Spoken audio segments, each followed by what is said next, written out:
আসসালামু আলাইকুম প্রিয় বন্ধুরা। আমি সকালবেলা ফজরের নামাজের পরে সারিয়াকান্দির যে দর্শনীয় স্থান সারিয়াকান্দি কালীতলার ঘাট এখানে আসছি ঘুরতে, অনেক সকালবেলায় আসছি।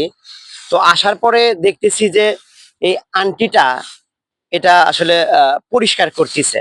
আমি একটু এই আন্টিটার সাথে একটু কথা বলবো। আসসালামু আলাইকুম আন্টি। ওয়ালাইকুম সালাম। আপনি এটা কি পৌরসভা থেকে আপনাকে এখানে নিয়োগ দিছে নাকি হচ্ছে আপনি নিজে থেকে পরিষ্কার করতেছেন? না, পানি উন্নয়নের সাহেব, ও, পানি উন্নয়ন বোর্ড থেকে পানি হচ্ছে। উন্নয়নের সাহেব কইছে যে তোমাকে চাকরি দিমু, এটা কারিয়াও নিছিল দুইজন। আচ্ছা। আর পানি উন্নয়নের সাহেব কয় যে আপনি সরেন। ও এই দোকানদারকে হুকুম দিচ্ছে যে তাক 10-20 টাকা দিও। ও, আচ্ছা আচ্ছা আচ্ছা আচ্ছা।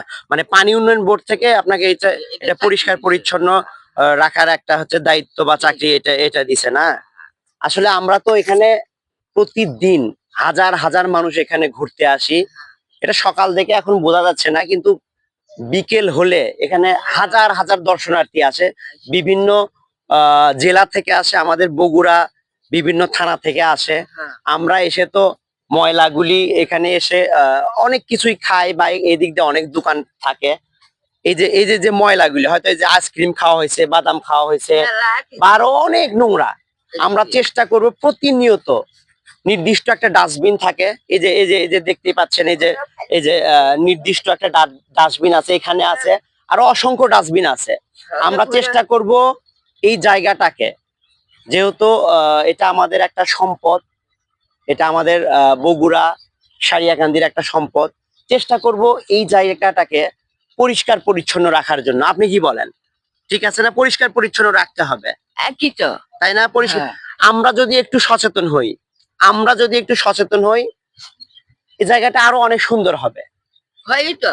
তাই না আন্টি? হ্যাঁ, সুন্দরই আমরা তো আমরা হয়। যদি একটু সচেতন হই, নোংরাগুলি নির্দিষ্ট জায়গায় যদি ফেলি। আন্টি হয়তো সকালবেলা এসে পরিষ্কার করতেছে, কিন্তু সারাদিন তো আর পরিষ্কার করেন না, করেন? দিন মেনি করি। ও সারাদিনও পরিষ্কার করেন, চেষ্টা করেন সবসময় পরিষ্কার পরিচ্ছন্ন রাখার জন্য। না, আল্লাহ নদী দপ করে তাই ফেলে দিই। তারপরেও আমরা আমরা আমাদের নিজের থেকে চেষ্টা করব এই গ্রহীণ বাঁধটাকে, কালীতলার এই গ্রহীণ বাঁধটাকে পরিষ্কার পরিচ্ছন্ন রাখার জন্য। এটাই। ধন্যবাদ সবাইকে।